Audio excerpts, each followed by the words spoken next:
because a lot of people were saying, I did that.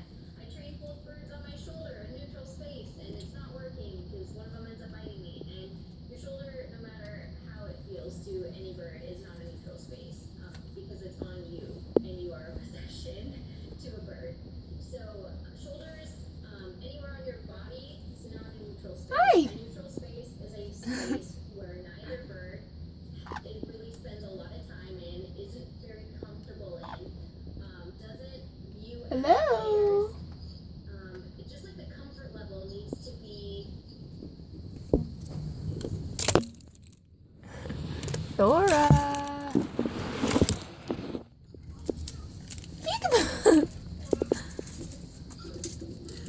Anyways, a neutral space is a space Hey, look at this. between Oh, okay. both birds. So both birds are equally uncomfortable as they are comfortable.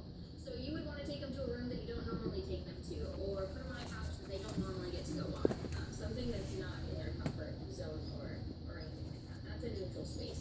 So I just wanted to clear that up for people that were trying to socialize and not getting anywhere because they weren't using a neutral space properly. Hey guys, so I just thought I'd show you a little behind the scenes. I'm going to go take care of the birds for right now. You're done?